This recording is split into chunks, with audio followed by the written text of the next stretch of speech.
السلام علیکم ورحمۃ اللہ وبرکاتہ۔ پچھلے سبق میں ہم نے زاد سے ضاد تک اس کے مخارج ہم نے سیکھنے کی کوشش کی تھی، اور آج سے او و عین غین اور فا کے مخرج کو دیکھیں گے اور سمجھنے کی کوشش کریں گے، اور اس میں جہاں جہاں کمی پیشی آ بھی رہی ہو تو جو قراء ہیں اہل علم وہ ہماری ضرور اصلاح کر سکتے ہیں۔ آئیے جی، بسم اللہ الرحمن الرحیم۔ بسم اللہ الرحمن الرحیم۔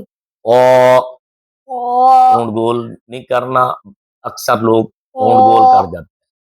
او او اب جی اس کا مخرج تا کی طرح، تا دال اور او ان کا تا دیکھا نا، زبان کے نوک اوپر کے دانتوں کی جڑ سے ادا ہوتا تھا، آرام سے اور نرمی سے ادا ہوتا، اور او میں تا کی بنسبت سختی ہے، سخت کے سختی اس میں پائی جاتی ہے، سخت ہو کر ادا ہوتا ہے۔ پڑھیے جی، زبان کی نوک اور اوپر والے دانتوں کی جڑ سے ادا ہوتا ہے، وہ ہاں، زبان کا سرہ اور اوپر والے دانتوں کے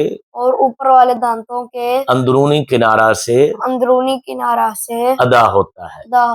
اب یہ زبان کا سرہ لگانے کی کوشش کریں گے، اوپر والے دانتوں کے اندرونی کنارے، لیکن یہ تھوڑا سا موٹا کر پڑ جیسے ہم نے پڑھا تھا نا ریل، اب یہ بھی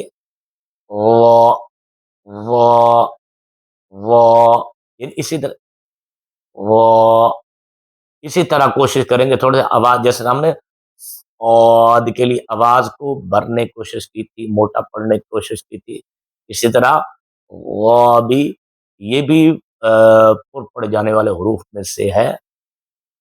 چلیں جی، کیسے پڑھیں گے؟ دوبارہ پڑھیں۔ اونٹ گول ہو رہے ہیں، اونٹ گول ہو رہے ہیں، گڈ۔ اونٹ گول نہیں ہونے چاہیے، ہونٹ گول دو جگہ پر ہوتے ہیں، پیش پر اور واو پر، ٹھیک ہے جی۔ آگے چلتے ہیں، عین، دوبارہ پڑھیں، گڈ۔ پہلی والا ٹھیک نہیں تھا، دوسرا ٹھیک ہے، عین، اس کو لمبا کر کے پڑھیں گے تو عین، ہاں، یہ حلق کے درمیان والے حصہ سے ادا ہوتا ہے، ٹھیک ہے جی۔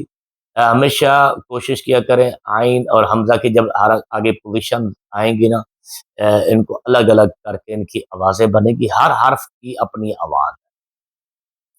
چلیں جی، غین، حلق کے اوپر والے حصہ سے ادا ہوتا ہے، ٹھیک ہے جی۔ یہ حروف حلقیہ میں سے ہے، ٹھیک ہے۔ عین اور غین ہو گیا، یہ دیکھیں اوپر والے دانتوں کا یہ کنارہ، بولے اوپر والے دانتوں کا کنارہ، اور یہ نچلے ہونٹ کا تر حصہ، ہاں، جب یہ کنارہ اس طرح حصے کو لگے گا، ہونٹ تھوڑا سا پھسلیں گے، تھوڑا سا پھسل کر ادا ہوں گے۔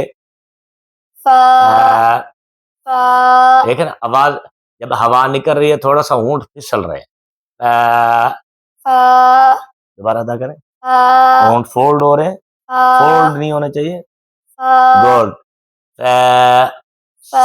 سمپل سامنے رکھنا ہے۔ یہ تھا جی ہمارا آج کا سبق، او سے لے کر فا تک ہم نے سیکھنے کی کوشش کی، مزید بھی سیکھا جا سکتا ہے، برکت، کیونکہ ہمارا مقصود ہے مدنی قاعدے کو آسان طریقے سے سمجھانا۔